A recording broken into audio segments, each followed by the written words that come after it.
Das seid ihr ja schon. Hallo liebe Freunde der pixeligen Unterhaltung, der Spiel-Tobi hier. Das hier ist nicht das einzige Mitbringsel aus Berlin. Ich habe noch ein bisschen was anderes gefunden. Was und wo, das zeige ich euch jetzt. Los geht's nach dem Intro.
Sind die Aufnahmen schon vorbei? Okay, Bier ist auch fast leer. Wie ihr gesehen habt, war ich ein bisschen unterwegs und fassen wir einfach mal zusammen. Als erstes war ich auf dem Weg zu dem ersten An- und Verkaufsladen in einem Secondhand-Kaufhaus. Das ist primär darauf ausgelegt, Kleider zu verkaufen und da kann man natürlich schon Schnäppchen machen. Für mich interessanter war natürlich auf der 4. Etage war das. Dort gab es Spielwaren, Videos und natürlich auch ein bisschen was an Videospielen. Ihr habt es im Video schon gesehen, an Videospielen ist wirklich ein minimaler Teil. Irgendwelche Ponyhof-Spiele für die Wii und eine PlayStation 1, also die erste PlayStation, PSX, für 25 € und ein, zwei Spiele dazu, also nichts, was wirklich interessant war. Dieses Secondhand-Kaufhaus war eigentlich auf dem Weg zu dem ersten Elektro-An- und Verkaufsladen. Und in diesem ersten An- und Verkaufsladen habe ich dann auch ein bisschen Zeit verbracht. Da durfte ich auch filmen. Ich habe vorher gefragt, ob es okay ist, wenn ich filme. Der gute Mann hat gemeint, ja, ist kein Thema, nur ich soll keine Kunden und ihn bitte nicht filmen. Habe ich dann respektiert und dann eben nur die Auslagen gefilmt. Ist auch das Interessante für mich und für euch. Wie ihr gesehen habt, es gab eine große Auswahl an PS2-Spielen, aber auch an anderen Formaten gab es einiges zu sehen. Also Game Gear gab es etwas, Sega Saturn, also nicht nur die Klassiker wie NES, Super Nintendo, Mega Drive, Master System, sondern auch ein bisschen was Ungewöhnlicheres gab es zu finden. Dort habe ich dann auch zwei Sachen mitgenommen, nicht viel. Zum einen fangen wir hiermit an. Ich habe es gerade schon angesprochen, Sega Saturn. Sega Worldwide Soccer 97. Es gibt nicht viele Fußballspiele auf dem Saturn. Von FIFA gab es, glaube ich, 2 oder 3, im Gegensatz zur Dreamcast. Da ist gar kein offizielles FIFA rausgekommen, sondern nur solche Third-Party oder Sega Soccer spiele. Und ja, ich habe jetzt hier Sega Worldwide Soccer 97 mitgenommen. Die Grafik ist eigentlich schon recht gut. Also klar, vom Saturn braucht man keine 2D-Pixel-Grafik mehr zu erwarten. Aber ist jetzt auch natürlich nicht mehr vergleichbar mit einem FIFA oder mit einem Soccer heute. Ist jetzt nicht unbedingt die Spiele-Kategorie, die ich favorisiere. Fußball, ich habe es auch in einem anderen Video schon mal gesagt, nehme ich nur mit, wenn ich es günstig kriege. Und von den 4 Euro hier ist nochmal einer abgegangen. Und wenn man schon eine seltene Konsole wie für Saturn etwas findet, dann schlage ich auch gern mal zu. Und dann habe ich jetzt hier Fußball mitgenommen. Des Weiteren, eigentlich der zweite von den 2 Schnappern, die ich dort gemacht habe, ist für die PSP, leider aus der Platinum Edition, und zwar Medieval, die Rückkehr. Ich habe mal ein Medieval auf der Playstation, auf der ersten Playstation gespielt, hat mir eigentlich da ganz gut gefallen. Und da dachte ich mir, nehme ich das einfach mal mit. Ist wie gesagt leider eine Platinum, aber komplett die UMD mit der Anleitung ist hier dabei. Und für 5 Euro habe ich es einfach mal mitgenommen. Dann den zweiten An- und Verkaufsladen, den habe ich eigentlich mitgenommen auf dem Weg nach Hause. Der ist etwas südlich gelegen und nicht so gut mit öffentlichen Verkehrsmitteln oder zu Fuß zu erreichen vom Zentrum von Berlin. Und da habe ich mir gedacht, fahre ich einfach auf dem Weg zurück vorbei. Dann muss ich Richtung Süden und da habe ich dort eben Halt gemacht. Ihr habt es gesehen, ich musste leider meine Aufnahmen abbrechen. Ich durfte nur draußen filmen. Ich habe zuerst die Aufnahme außen gemacht und da ist der Besitzer, das war der Besitzer, den man da kurz gesehen hat, ist er rausgekommen und als ich dann rein bin, hat er mich gefragt, ob es so interessant wäre, den Laden zu filmen. Habe ich dann die Geschichte erklärt, dass ich für YouTube aufnehme und ja, hat er gesagt, okay. Habe dann auch gefragt, ob ich die Aufnahmen verwenden darf. Dann habe ich drin weitergemacht, habe dort auch noch ein paar Aufnahmen gemacht und dann hat er gemeint, ja, jetzt ist aber gut, hier drin möchte er keine Aufnahmen. Und irgendwie haben wir da am Anfang wahrscheinlich an uns vorbeigeredet. Ich habe gedacht, wenn er okay sagt, darf ich auch drin filmen. Ist aber nicht so. Das heißt, die 2, 3 Aufnahmen, die ich habe ich dann leider blurren müssen, damit ich ein bisschen Material habe, um das Voice-Over hier zu haben. Der Laden ist halbe halbe, würde ich sagen. Halb auf Filme, also Blu-rays und DVDs ausgelegt und die andere Hälfte auf Spiele. Bei den Spielen muss man sagen, er ist nicht so wirklich organisiert und geordnet. Also er hat eine große Schütte mit PlayStation 2 und PSP-Spielen, aber dann sieht man auf der rechten Seite, wenn man reinkommt, auf der rechten Seite sind dann Regale, wo verschiedene Konsolen in solche Plastikboxen drin sind, ganz ungeordnet und so. Man müsste reinwühlen, aber es ist schon so halb hinter der Theke, also man fühlt sich so, okay, frag bitte danach, ich stell's dir hin. So war es dann auch mit anderen Spielen, mit Gameboy-Spielen, mit Game Gear-Spielen. Die sind zum Teil in der Vitrine, also die Theke ist aus Glas, da sind Sachen drin. Und dann hat er noch Kisten hinter der Theke stehen und da muss man dann eben fragen, die stellt er dann auf den Tisch, darf man durchschauen und dann stellt das wieder zurück, wenn man fertig ist. Ja, ein bisschen was habe ich gefunden. Ich habe es gerade schon angesprochen, die Gameboy-Spiele in der Schütte hinten oder in dieser Box hinten. Da habe ich einmal gefunden Bugs Bunny. Das ist so ein kleines Puzzlespiel. Ich kannte das nicht, aber was ich kenne, ist ein Spiel, das ähnlich ist oder darauf basiert. Und zwar ist das, jetzt muss ich es kurz suchen gehen. Da bin ich wieder. Also dieses Bugs Bunny Spiel, wenn ich recht informiert bin, ist das gleiche Spiel wie Mickey Mouse 2 für den Game Boy. Da wurden einfach nur die Sprites ausgetauscht und aus Bugs Bunny wurde dann Mickey Mouse, der Mini befreien muss.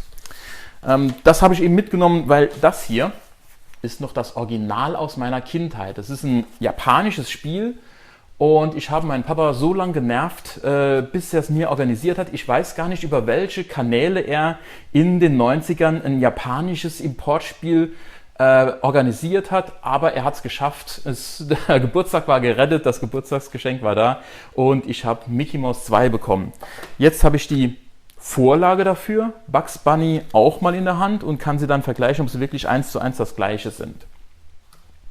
Passend dazu habe ich dann auch noch für den Game Boy Color Crazy Castle 4, das ist quasi der Nachfolger.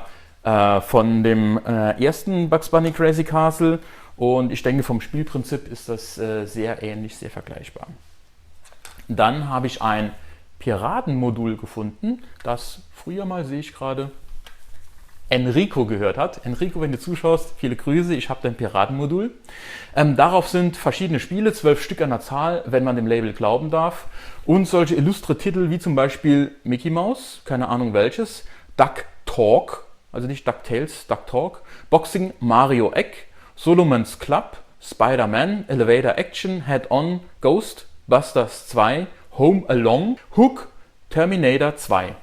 Aber was mich wundert ist, hier oben ist so ein gelber Knopf, der sieht aus wie ein Reset oder ein Select-Button, keine Ahnung. Könnt ihr mir dazu was sagen, wozu der da ist? Oder ist der vielleicht um Speicherstand zu löschen? Keine Ahnung, also etwas Kurioses. Dann habe ich hier Hexside, was ich nicht kenne, aber ich gehe von aus, das ist ein kleines Puzzlespiel oder Legespiel. Und als letztes habe ich noch, ich würde sagen, ein kleines Highlight, und zwar Turtle 2 Back to the Sewers.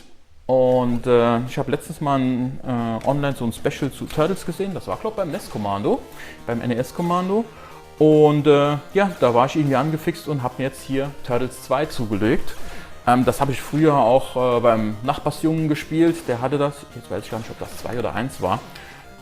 Jedenfalls hat es damals gebockt und vielleicht ist es noch genauso gut wie früher, wie durch die rosarote Retro-Brille betrachtet. Weiter geht's mit dem nächsten Handheld. Wir gehen, ja, einfarbiges habe ich ja hier, Game Boy Color. Aber der andere Handheld, der von vornherein farbig war, und zwar der Game Gear, habt es mit Sicherheit erraten. Hier haben wir einmal Asterix und die And the Secret Mission und die geheime Mission. Kenne ich nicht. Ich habe einen Asterix auf dem Mega Drive damals gehabt als Kind, was gar nicht so doll war, sondern eher frustrierend. Und das Coolste waren eigentlich die Asterix und Obelix Sprites. Hier, keine Ahnung, mal reinschauen, ob das genauso beschissen ist oder ob es Spielspaß auch bietet oder nur Grafik. Und das zweite Game Gear Spiel ist Sonic the Hedgehog Triple Trouble. I'm a cow, and I know trouble when I see it. This is Sonic Triple Trouble, new for Game Gear, featuring the evil Dr. Robotnik, Knuckles, and Knack. But that trouble ain't nothing compared to this. Oh, ow, ow, hey, ow, ow, ow. Also keins aus der klassischen Serie. Ich weiß gar nicht, ob das jetzt so eine Spielessammlung ist oder eine verwurstelte andere Version oder ob das jetzt ein eigenständiges Spiel ist. Vielleicht könnt ihr mir auch dazu etwas sagen. Bleiben wir bei Sega. Da habe ich zwei ausgefallene Sachen, will ich jetzt nicht sagen, aber nicht nur was Normales gefunden, sondern einmal ein 32X-Spiel. Virtual Racing Deluxe. 32X findet man ja genauso wie mit Saturn-Spielen nicht so oft. Deswegen habe ich da auch einfach mal zugeschlagen und Virtual Racing ist jetzt ja auch grafisch keine Bombe, ohne Texturen, aber eben ein 3D-Spiel auf dem Mega Drive mit 32X Aufsatz. Aber auf dem 32-Bitter ein 3D-Spiel, da sollte man doch auch schon mal zuschlagen. Und noch ein Autorennen habe ich gefunden, Top Gear 2. Da bin ich mir auch nicht sicher. Genau wie bei dem Piratenmodul hier, für den Game Boy hat mir der gute Verkäufer gesagt, also hier hat er mir definitiv gesagt, dass es ein Piratenmodul ist. Da habe ich gesagt, das ist mir klar, dass das nicht offiziell von Nintendo lizenziert ist. Und hier hat er gemeint, da ist es auch gut möglich, dass es ein Piratenmodul ist. Als ich es in der Hand hatte, bevor er was gesagt hat, war ich mir auch schon nicht sicher, ob das wirklich ein Originalspiel ist. Denn zum einen ist hier hinten, hier haben wir eine polnische, tschechische, ein tschechisches Siegel oder ist es polnisch? Keine Ahnung. Was aber auch auffällig ist, dass das Label größer ist als der Platz für das Label. Also hier ist eine Einbuchtung und die geht bis hier hin und das Label lappt da drüber und hier oben, keine Ahnung, ob man es auf dem Video sieht, schlägt das Label aufgeklebte Falten und das ist irgendwie, sieht nicht original aus, fühlt sich nicht original an, aber es gibt ein Top Gear 2, das habe ich ja googelt und vielleicht ist es einfach eine 1:1 Copy von dem Originalspiel oder es ist irgendwas selbst zusammengeschustertes und auf so eine Cartridge geklatschtes. Als allerletztes habe ich noch ein PSP-Spiel, also gehen wir ein bisschen vor in der Zeit, nicht mehr ganz so retro, aber ein PSP-Spiel. Fat Princess and a Fistful of Cake. Das hatte ich auch letztens irgendwo in einem Video gesehen bei einem Sammler, der das angesprochen hat und das eigentlich für recht nett empfunden hat. Ich kannte das vorher nicht, habe es mir aber auf die Erinnerung hin, dass ich es kürzlich erst gesehen habe, mitgenommen. Und wie man sieht, das ist sogar noch original verschweißt. Das war noch gar nicht auf. Ja, einfach mal mitgenommen und mal reinschauen, was die fette Prinzessin mit einer Handvoll Kuchen so anfangen kann. Ja, für den ersten Lot am ersten Tag, das waren 5 und 4, das hier habe ich für 3 bekommen. 8 € für die 2 Spiele und für den ganzen Lot hier im zweiten, das sind 1, 2, 3 4 Gameboy Spiele, ein Gameboy Color Spiel, 2 Game Gear Spiele, 2 Mega Drive Spiele und ein PSP Spiel. Habe ich knapp unter 30 € bezahlt. Also der Originalpreis, ja, 5 € für Gameboy-Spiele und so weiter, habe ich ja nicht bezahlt. Und ich habe dann immer mehr auf den Haufen gelegt, gefragt, was es kostet. Und ja, da hat er gesagt, so viel, so viel. Und irgendwann hat er gemeint, ja, aber wenn jetzt noch mehr dazu kommt, kann ich nicht dann nochmal Rabatt auf den Rabatt geben. Und ja, trotzdem habe ich da ein bisschen was gefunden, zusammengetragen und für unter 30 € wirklich eine nette Auswahl an verschiedenen Systemen, an verschiedenen Spielen gefunden. Ich hoffe, dieser kleine Streifzug durch Berlin, durch die anderen Verkaufsläden von Berlin hat euch gefallen und das nächste Mal werde ich wieder unterwegs sein. Es ist Winter, es gibt nicht so viele Flohmärkte. Wenn es Flohmärkte gibt, hat man nicht so viel Lust drauf zu gehen, weil es einfach nicht das Wetter ist für. Und ich musste beruflich unterwegs sein und deswegen habe ich gleich die Chance nochmal genutzt, auch dort ein kleines Video zu machen und das seht ihr dann das nächste Mal. Ich hoffe, es hat euch gefallen. Wenn, dann lasst mir gerne einen Daumen nach oben da, ein Abo, wenn ihr es noch nicht getan habt und ansonsten würde ich sagen, Happy Gaming, weiter geht's, bis denn, euer Telespiel Tobi.